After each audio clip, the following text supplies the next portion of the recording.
Ya, seorang pemuda di Aceh mirip aktor India Shah Rukh Khan viral di media sosial. Bahkan beberapa video singkat yang diunggah di media sosialnya juga telah ditonton ribuan kali.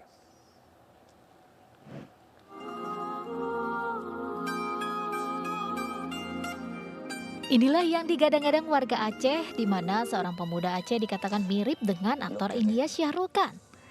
Bahkan pemilik nama Tengku Hasnawi mengunggah beberapa adegan video singkat di akun Instagram milik pribadinya @rahul_aceh1810 karena disebut mirip aktor Bollywood tersebut.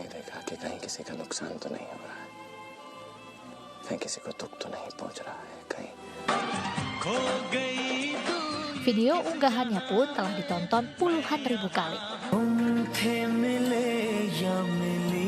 Tengku Hasnawi mengaku baru menyadari kemiripannya dengan bintang film India tersebut saat teman-temannya sering memanggilnya dengan nama Rahul.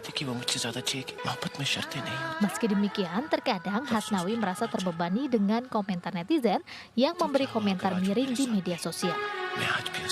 Namun dirinya pun sangat berharap suatu saat nanti dapat berjumpa langsung dengan aktor idolanya Shah Rukh Khan. Memanggil dengan sebutan nama, serokan gitu ya, singkirkan, tapi saya tetap semangat lah ya buat untuk berkarya maksudnya. Pemuda kelahiran kota Sigli ini bekerja di sebuah warung di Kabupaten Aceh Tengah. Kesehariannya ia disibukkan dengan segala aktivitas di warung makan tersebut. Namun di waktu selanya, ia sering membuat video singkat untuk diunggah ke media sosial. Dari Kabupaten Aceh Tengah, Yusradi iNews melaporkan.